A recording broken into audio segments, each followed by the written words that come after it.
Rallycross is 50 years old in 2017, and to celebrate this milestone, the Retro Rallycross Championship arranged for some of the famous cars and the drivers from the sports history to thrill the crowds in the live-action arena at the NEC in Birmingham. While much has changed in those 50 years, the essential spirit and appeal of Rallycross remains the same. It's just absolutely phenomenal. It puts an international rally of 5 days into 3 minutes. It's only a couple of laps, so it's short, fast action. You've got to go as hard as you can, as soon as you can. And there's no holding back, no saving tyres, no saving fuel. It's just out and out racing, you know, real close action. You're stomping loud on the load pedal, and when you release the handbrake and the clutch and the acceleration you get and the kick, it's a crazy feeling. I have to admit, I've done Rallycross for a couple of years now, and I still don't get used to the feeling of kicking out from the start box. Where can you get an event where you have 70 races in one day? It's an action-packed day. You stand in Liddon Hill on the start line, or 100 metres behind the start line, and the whole ground shakes. You got 6 supercars ready to launch off the line, and the whole bank and the whole building is just vibrating, tingling, and it's amazing. It's an amazing feeling. I like the excitement of it. So as soon as the green flag goes and you set off, you've got that last 3 laps of adrenaline that you'd normally have in any other race. So you've got it's straight away you've got your adrenaline rush, and that's throughout the race. Rallycross is a very special sport. The powerful cars, you know, it's like an explosion when you go off the start line. It's the adrenaline, everything together, and it's short break, and it's a very complicated sport. As we've said, it was back in 1967, but the ITV programme on a Saturday afternoon, World of Sport, had a producer called Robert Reed. He needed a winter sport to replace the frequently cancelled horse racing. Rallycross, therefore, was born. The first event featured some surprising cars and drivers. This car it was one of the demonstrator cars brought over from Germany. It was one of the very first right-hand drive 911s, and it was used as a demonstrator. It was used for the Motor Magazine road test, and then Vic Elford, who was already a successful rally driver, he'd already been a works driver for various teams. He had seen that there was going to be this live televised event. He had finished 3rd on the Monte Carlo rally recently before, and he asked his contacts at Porsche whether he could have a car to use in the event. And they said yes, go to the British importer and get them to lend you a car. So with their help, he was introduced to the Aldlington family, who were running AFN, and he borrowed their dealer demonstrator, and he took it rallycrossing in absolutely standard form. They didn't modify it at all. He said not even change the tyres, no sump guards, nothing. And he was up against the works Cortinas, Brian Miller and Roger Clark, and of course he had been a works driver for Ford, and they'd gone their separate ways, and there was a bit of a needle match between them, and he was clearly very, very competitive, and they spent the heats bashing against rubbing against each other, as you do in Rallycross, where all the excitement is, and that's was obviously part of that first event. And at the end of the event, he had they'd had quite a needle match in the final, and pretty much all of the panels had been damaged. One of the guys said there wasn't a piece of glass in it at the end of the event. So he won. He only won by 0.4 of a second, so it was a very tight finish, very exciting, as Rallycross is, as we've come to expect now, but obviously at the time that was a surprise. And the interesting part of the story is there was no mobile phones in those days, so when he got home, the importer had been watching it on live television, the Aldlington family, and they'd been phoning his wife all afternoon saying, he's smashing our dealer demonstrator up, what are you going to do? What's he doing to our car? So he said he left it until quite late on Monday morning before going back with his tail between his legs and handing the car back. But all was forgiven by that time, because they'd had a number of inquiries as to what is this little German car? Can I part exchange my Alfa Romeo? Can I part exchange this? Can I part exchange that? And they literally realised, race on Sunday and sell on Monday, and it was exactly that. And I think it's testament to the excitement that it had built through the day, which is exactly what Rallycross does. And it's events like this are just what the car does. It opens those doors, and to be welcomed into the Rallycross family as a guest, basically, is brilliant. And Retro Rallycross has clearly got a very, very good thing going on. It's very well organised, it's very friendly, it's getting all the right cars out and seen, and it's brilliant. I'm very, very impressed and honoured to be invited to come and show the car off.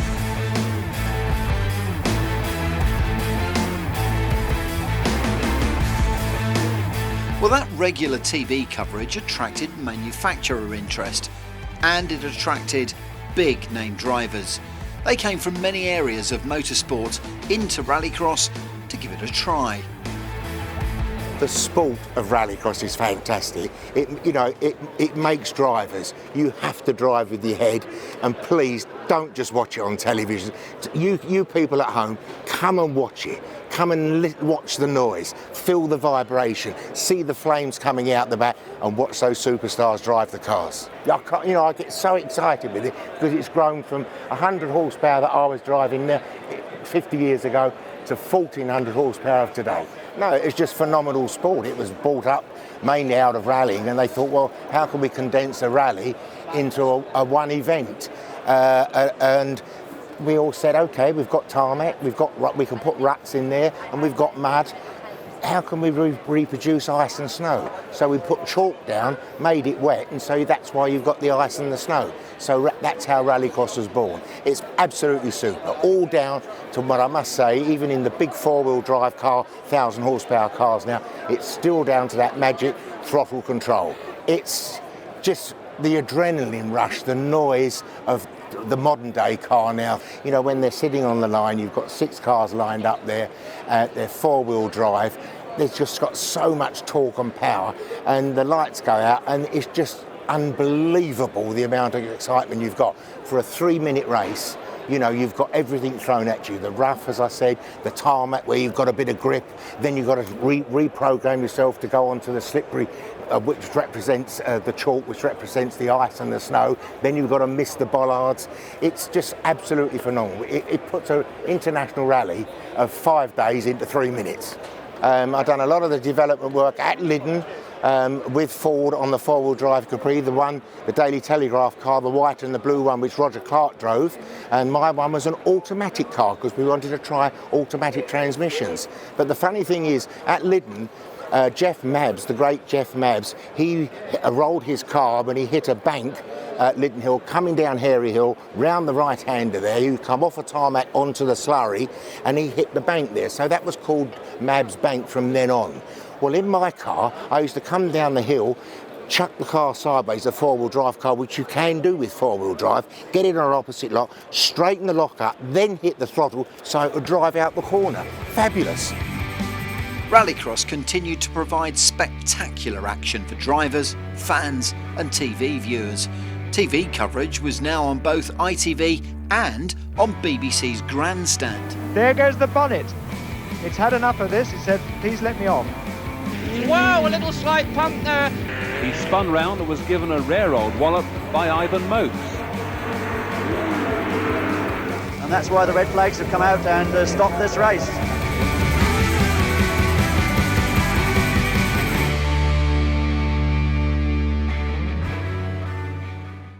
Rallycross started 50 years ago at Lydden Hill in Kent. It was a winning formula as well, and it's remained basically unchanged over the years. The challenges for the drivers echo through the generations. Absolutely brilliant day. In the end, we still managed to come out on top, so really, really happy. Well, the championship, I think, to be fair, is looking very bleak. A lot of things happen very quickly, so you've got to keep your eyes on what's going on around you. But no, it is very, very exciting to drive. I was in hospital being mended, put back together again after a horse racing accident. And so I was looking at a TV screen through a mirror, because I was neck brace and everything. And in fact, the first motorsport event was the RAC of 67 was cancelled because of foot and mouth. Murray Walker doing the commentary. And then in the spring, they had the first televised rallycross. And I'm still lying there, but I'm a lot better now. And the next thing is, when I came out with a friend of mine, we went to Lydden Hill in about April, I think it was, to watch one of these meetings. And I bumped into Rod Chapman, or somehow I got involved with Rod. So he introduced me, he said, I know just the car for you, a Volvo 123 GT. So with this Volvo, I shook the establishment a bit. Anyway, so I started doing rallycross, and when it was mud plugging, I was quite successful. And then Ford came on the scene, and they were running the four-wheel drive Capri program. And we had a test day at Weeford, with Stuart Turner saying, right, there's two cars, there's the left-hand drive car and the right-hand drive car.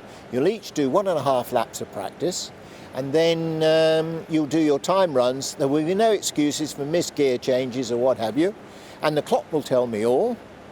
So I was second fastest to Roger in the right-hand drive Escort, and they were the World Cup test cars for the 1970 World Cup rally. But in the left-hand drive car, I was 4 seconds quicker than anybody else, never having driven a left-hand drive car in my life before. And when I came in, Stuart was there, and he came up to me and said, can you be in my office on Monday morning? We'll have a deal. So he said, well, right, what we'll do, we'll loan you one of the test cars. So I was loaned the left-hand drive Escort, and I rolled it in the quarry cutting at Cadwell Park on an ITV televised rallycross. Rallycross was on TV full time. And then rallycross, we started to go to Europe. Rod Chapman, myself, I think Ron Douglas and one or two others. We started to go into Europe. Rallycross was very new to them. And the next thing is in '73, they put together a European Rallycross Championship. And that was the first one, which I managed to win. Rod was second. And literally we were a caravan of competitors that went round Europe. And we had Steve Blomqvist, Per Eklund in the Saabs. We had Franz Wirtz, who's Alex Wirtz's father, Herbert Grünsteidl in the Porsche engine VWs. I think the DAFs with the De Roy brothers came onto the scene, and it became quite big. Holland, big crowds, new circuit, Belgium, Germany, Finland, Sweden, Austria. We won the championship. The following year, instead of the cars being self-prepared with Haynes and Maidstone, who were my sponsor, they were the local Ford dealer. I lived in Kent at the time, and they were my sponsor all the time I was with Ford until I retired from driving at the end of '79. You know, as we sort of progressed, I still did a few rallycrosses, right up until I think I did the first one at Brands Hatch, which we won, and then I retired at the end of '79. My back had said, "Hey, you've injured yourself enough." An RAC rally in Grisdale, I think it was. There was a big jump, and and I said to Phil, "Oh, this is it." Phil Short was my co-driver, but we managed to get through to the end of the rally, and I think we were 6th or something, which I was more than happy with, very pleased with. And then that was it. I retired. Retro Rallycross came along because of the old Mark I and Mark II Escorts, the old Minis and what have you. So a lot of people could get into the sport without having to invest fortunes of money. It's like the historic Rally Championship. To see an Escort on full chat sliding through a forest with the old cars, that makes the old heart go. And I think that's the case with the Retro Rallycross cars, because they were in their day, they were 0 to 60 was 6.5 seconds, 7 seconds or whatever it was, but no power steering, so they were quite difficult to drive. And I think people appreciate old technology rearing its head again. I came into Rallycross when I started work at the garage when I was 16, and I've been there for 30 years. So my induction to Rallycross would be the beginning of the Group B era, and so the likes of Rob Gibson, Pat Duran, and then the Europeans, Terschke, these fantastic, hyper-powerful cars. And as a young person with a standard Mini on the road, to watch these monsters bashing the doors of each other every weekend was just a phenomenal thing to see. When the car was designed, it was so far ahead of its time, and the handling was so amazing for a car of its size. that it transferred really well from a road car to a competition car. I mean, you could buy a fairly stock Mini, put a few parts in from ST at the time, and you had a car which you would go out and race on the weekend, and it would be competitive against other cars, you know, much bigger cars with a lot more weight, but the Mini was small and nimble with front-wheel drive, so it translated really well into a motorsport circuit from a road car, and the cars just, they were really good, out of the box, if you like. We originally built this car in the early 1980s to compete in the Formula C class, which was two-wheel drive up to 1600 cc's, and campaigned the car up till the 90s, and then the class has changed a bit, and it was more just two-wheel drive modified, where the Mini started to struggle with horsepower, and then other classes came available for like historic rallycross cars, so we continued with that, and then up to modern day with the Retro Rallycross, which is such a massive boost for cars such as these that we all have, because we can race against cars of a similar type and a similar spec to what we were racing against in the 80s and 90s, and we're on the pace for them all again, rather than being sort of outpowered by modern two-wheel drive cars we just couldn't keep up with anymore. But with obviously racing against classics, the playing field's level again, so having a great time with the retros. I think the cars were very basic when I started. No power steering. Most of them were front engine, rear wheel drive, so there was a lot of sliding going on, as there was. I mean, Minis were front engine, front wheel drive, but they were different. So you had these different aspects of one car was an understeerer, one car was an oversteerer, so you had that to contend with. The Minis were probably better on the loose, whereas the Escort, we were struggling on the loose, but then, you know, technology moves on. Martin Schanker came on the scene with an Escort in 74, 75, somewhere around there, and along with X-Track, four-wheel drive came into it.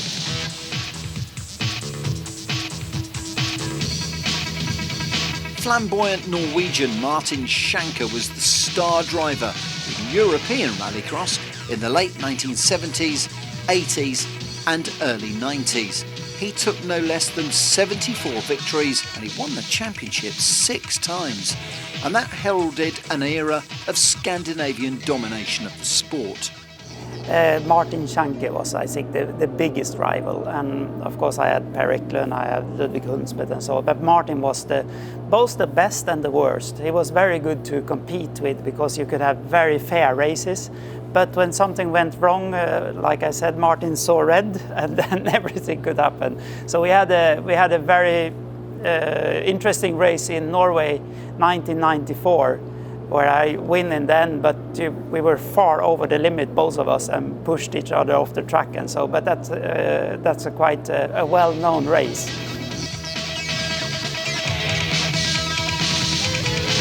Well, four-wheel drive may well have been carrying all before it in Europe, but in Britain there was a wide variety of machinery, much of which is seen today in the Retro Rallycross Championship. I used to love watching a rallycross, John Taylor, Rod Chapman. I used to love their battles, and I was always like a real-world driver. I was Escort man, always an Escort man. I was always on. I wanted either John Taylor or Rod Chapman to win. The Keith Rip and everyone in their Minis, I couldn't give them time of day, and all I wanted to do was see the Escorts win. But then I went on to, you know, as I got older, I'd done a bit of motorsport, a bit of autocross, a bit of rallying.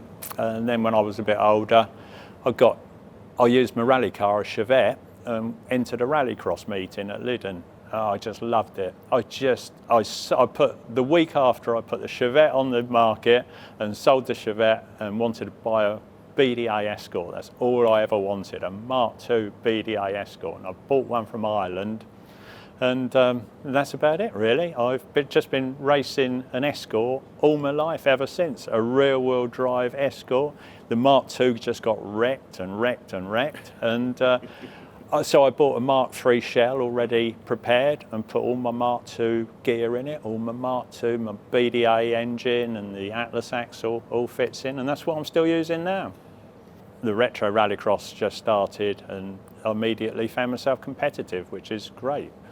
I only just won it this year, to be honest, by 2 points. There was almost a Mini that won it, and he beat me in the final. But how the points work, I had 2 more points than him at the end, so he could have won it just the same as me.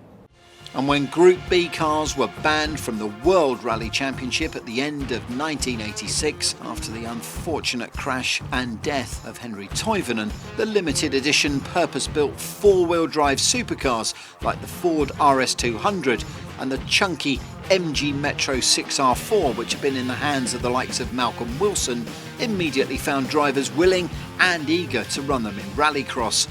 We were allowed really because of the Group B being banned in rallying, which made all these cars then available to rallycross and also to improve. But obviously as the Group B car got developed into its like 700 horsepower, it really then started leaving these Porsches, and then it was down to things like the Peugeot 205 and the Quattro, you know, the same cars that were doing the Group B rallying. So, and then we took them on another stage and doubled the horsepower with them.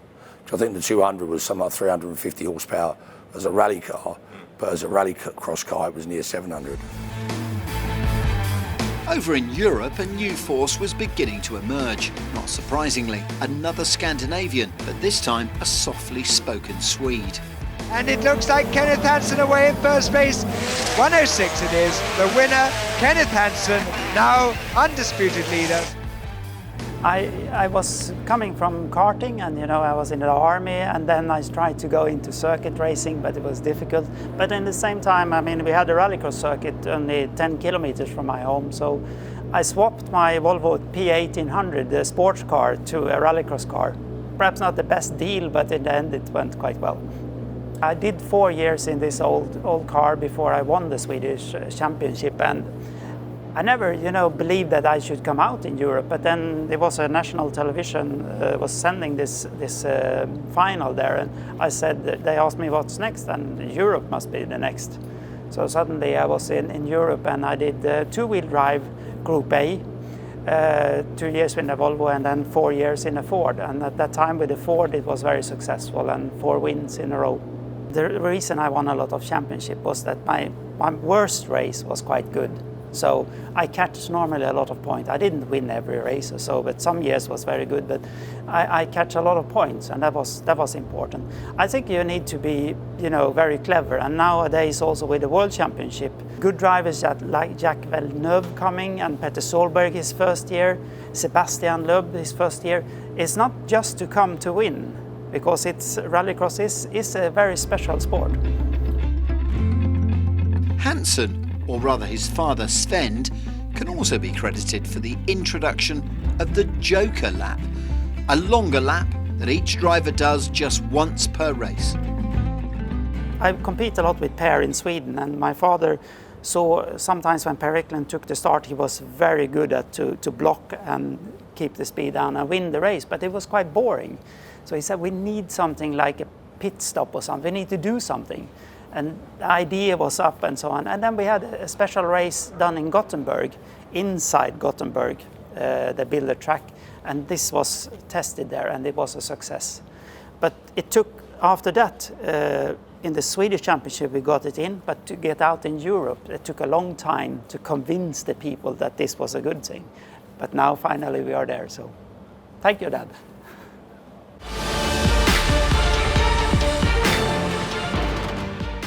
Throughout its 50 years, Rallycross has attracted drivers with backgrounds in other motorsports, all captivated by the challenge of the short, sharp races on mixed surfaces.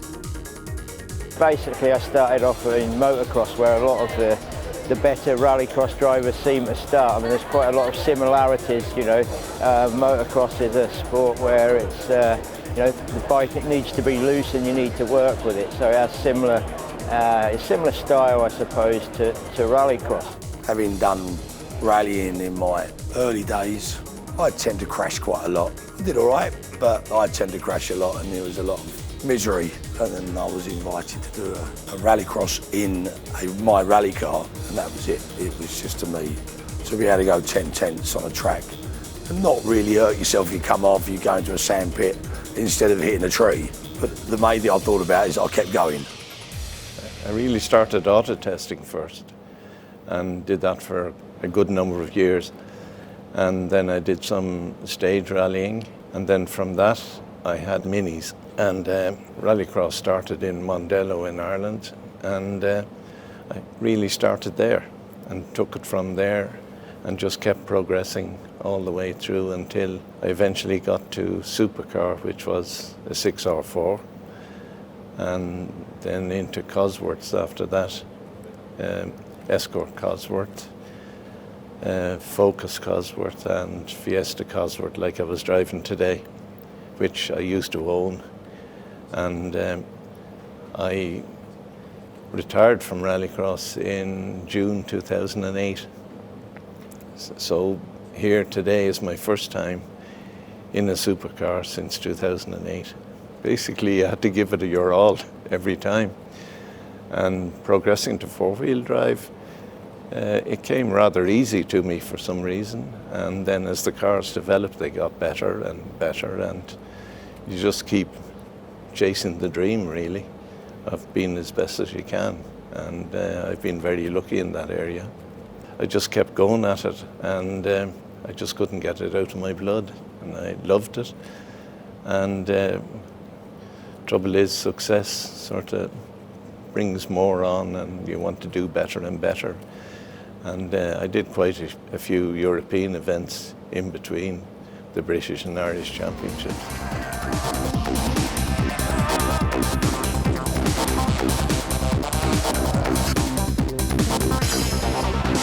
A few years after Dermot Carnegie took the last of his 6 British Rallycross titles, another Irishman took his first steps into the sport in somewhat different circumstances to most of his competitors. I was in a pub in 2006, and I was invited to come to a Rallycross meeting in Pembrey with a very good friend of mine, George Tracy. Unfortunately, he took advantage of me at the bar that night, and early hours of the morning I bought a Peugeot 306 and really raced it that day. Prior to that, I was never into Rallycross. I'd never been to a Rallycross meeting. I was a big rally man, and I thought this was it, rallying. We arrived on to Pembrey, got in the car, and we finished third overall in the first time out in the car, and I liked it. And we went on to win the British Championship in 2007, which is a good result. And I suppose we got really hooked in. You know, when you start winning races and getting results, it really draws you in. There was an incredible step up in Rallycross in the last 4 years. With the introduction now with the World Rallycross Championship, I think it's raised a lot of eyebrows. And everybody has had to up the ante by a big percentage, including ourselves. You know, I was quite happy running around in a Focus 3 years ago, but now we're competing at European and world level. I've had to up the stage to a world car. I think we are now on par with cost of world rally cars. There was a stage where a rallycross car was a cheaper version of a world rally car. We've now turned around the table. I think the rallycross cars are on par with world cars on cost. Running cost is probably cheaper because we're not doing the mileage, but we do have a little bit more contact and a little bit more body work. But on the mechanical side of it, I think we have a little bit less wear. I am 50 now, so I don't think I'll see another 50 years. But I love Rallycross now. I mean, I put so much energy into Rallycross. We run our team, we sponsor the British Rallycross Championship, we introduce a lot of new drivers, we help a lot of teams in there. And I think Rallycross will be the pinnacle of motorsport because everybody's involved in that team and they can watch each and every race. And of course, they can be very condescending on how you drive as well. I had a rally car. I couldn't afford to run it, and I thought I'll just have a go at Rallycross, see how we're going with it. Really, that was the first one I did, and it went very well, and got hooked. So I actually enjoyed it. Obviously, you're racing with other cars, and that's an art in itself, and that was the hardest thing for me to learn Racecraft. I think I was always quick in a one-on-one relationship against the clock, but with other cars, I found it quite hard initially, and it's taken me a few years to build up to be good enough to compete.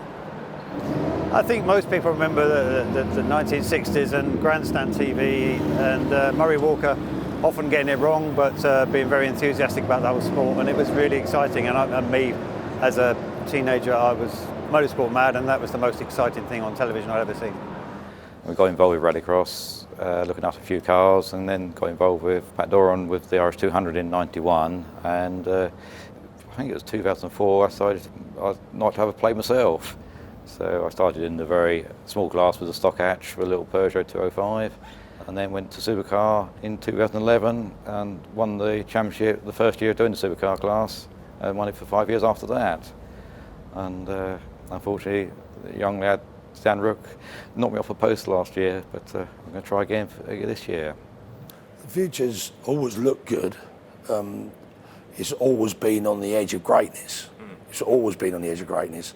And it was okay in the early 90s, late 80s, when Grandstand and people like that were covering it.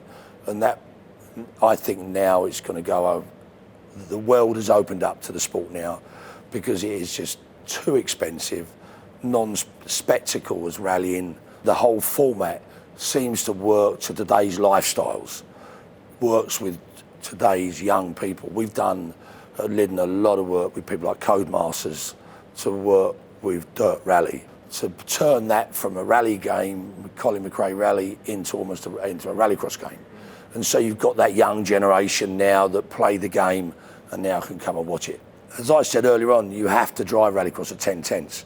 And sometimes rally drivers struggle with that because you can't, because if you do, you die. You know, and I know that sounds brutal, but it really is how it is. Yeah, I had to give up rallycross because I ran out of money. I was bankrupt, couldn't afford to even get home on our last event. Quite sad, really, but I was going around with a hat asking people for travelling money to get back from that last round of the European. So we had to step back, which was really hard, really, because we never went to meetings because, you know, every penny I ever had went into the cars. And yeah, we came back, built the company up, sold the company, and then started again. So yeah, looked at it another way, and then obviously went on from there. When we heard it, Lydon was going to be sold off as a development, and the race licence was going to be taken away, and even McLaren had the planning, they were still just going to make it a factory, so you wouldn't have had competition there. Then things happened, and we managed to get the lease and then ultimately buy it with a consortium. Obviously, the Darlington Steel Rolling Mills day when Mark Rennison and Peter Rucroft used to drive the RS 200s, that was, I always used to go and watch them, but I never really had the money to get involved in them days. And everybody used to say, oh, are you related to Tony Proctor, who in his days had a Capri, and there was no relation, but I thought, oh, you know, he's a good driver, let's see whether I could have a go. And that's really what got me into it. Once I got some sponsorship from the business, I had a Puma four-wheel drive car, which the MSA were talking about maybe not giving them logbooks, and I thought, well, let's make it into a rallycross car, and then I go rallycrossing.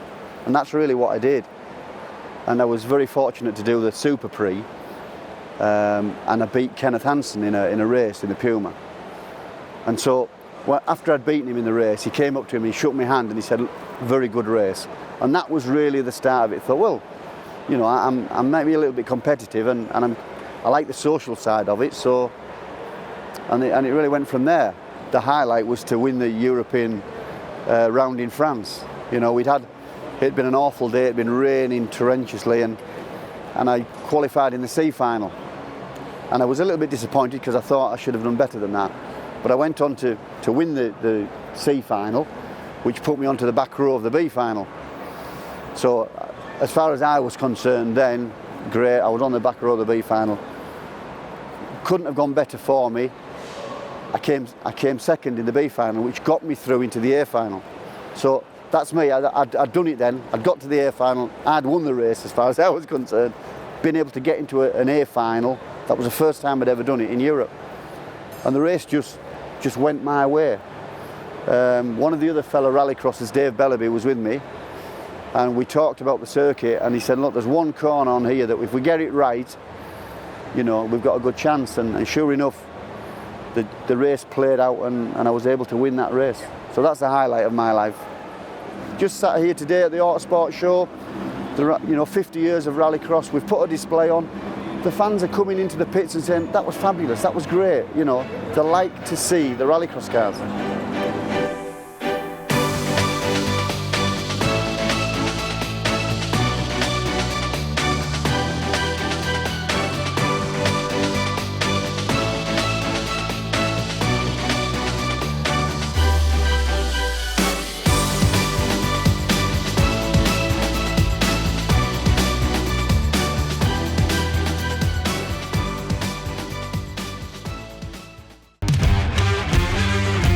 Adding a new aspect to modern rallycross are the RX 150 buggies.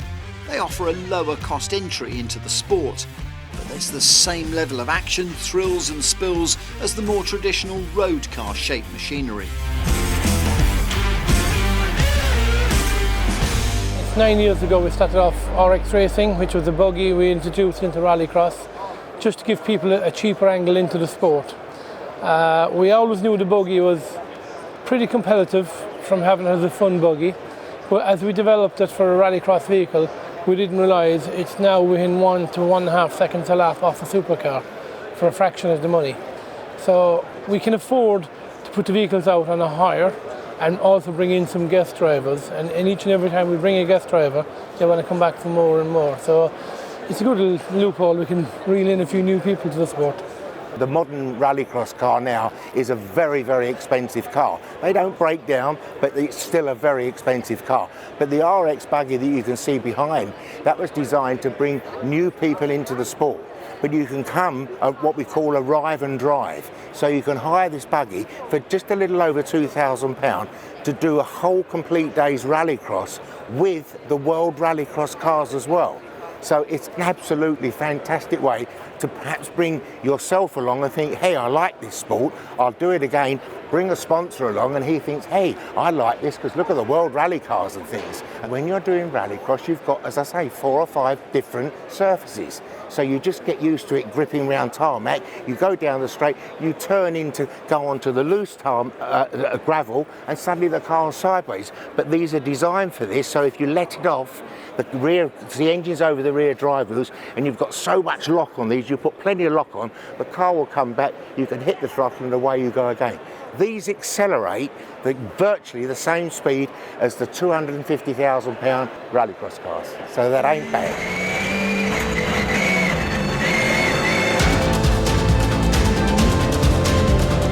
The ultimate target for most drivers starting out in rallycross is the ever-burgeoning World Rallycross Championship, a popular destination for world-class drivers who've transferred from other series. Rallycross came around because I'd actually finished rallying in the end of 2011, and I concentrated on building a business, well, a family, and a house. So all of those things stepped completely away from motorsport, really. And yeah, my dad pestered me quite a bit and said, you're wasting your talent, you should get back at it, you're not old. Which, to be honest, with a lot of youngsters coming through, start to feel a bit older, but really looking back, I'm only 35 now anyway, but looking back I thought, yes, do need to get into something as quick as possible, and rallycross was something I always wanted to try, and it fitted the bill, so here I am. The best drivers in the world, I believe, are rally drivers at the top end, the best of any drivers, skills, all-round skills. But the biggest thing is racecraft. I've never done any formula racing or any circuit racing, so having cars around you is completely different.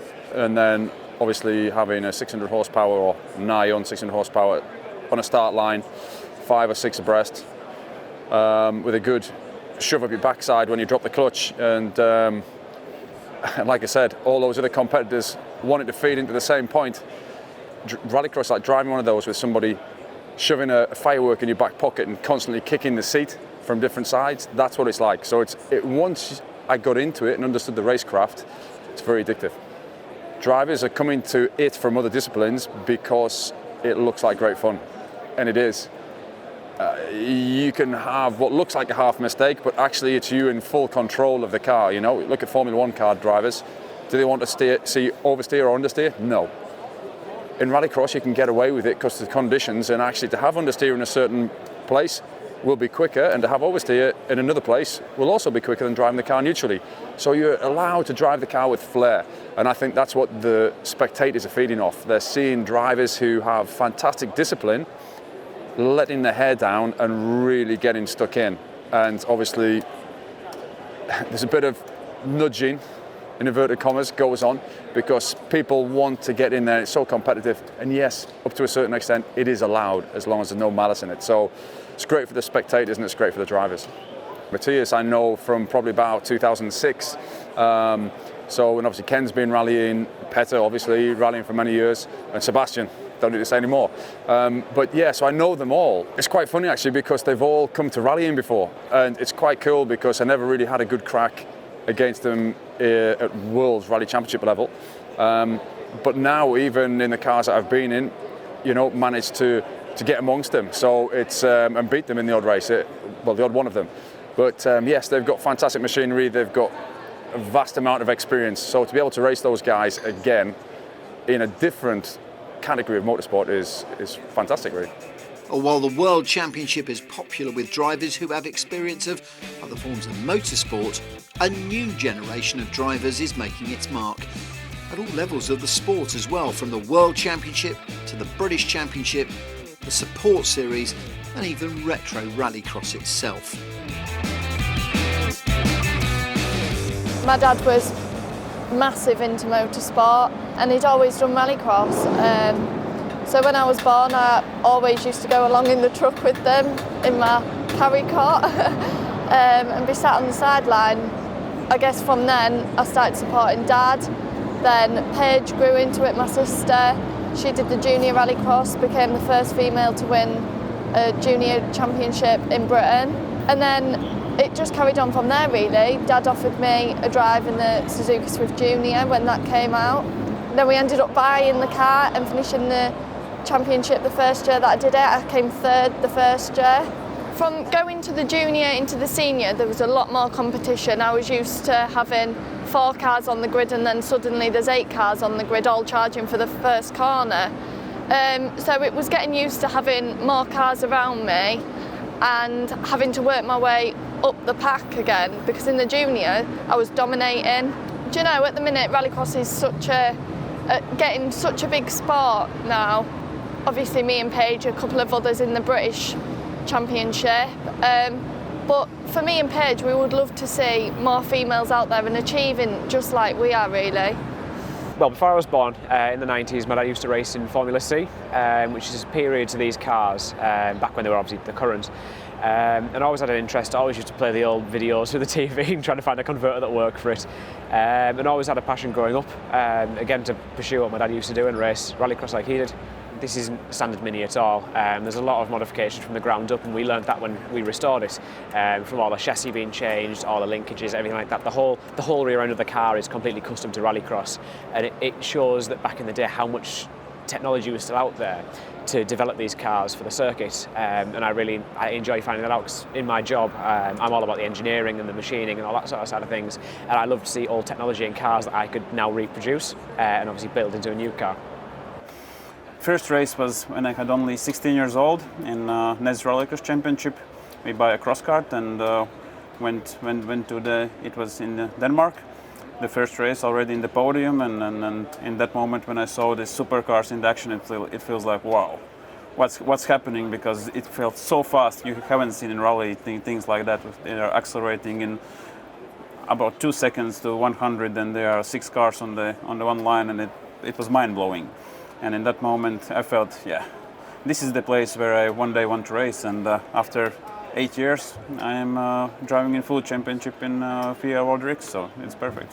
The feeling when they allowed me put in the first gear, turn on the ALS and try the launch control, I think my blood was going all the way around my body, and I almost get conscious. But it's a brilliant feeling when you know what you're doing, and to enjoy these 600 horsepowers and this acceleration, braking, turning, and all the grip that you can bring from the tires and all of the car. It's enormous.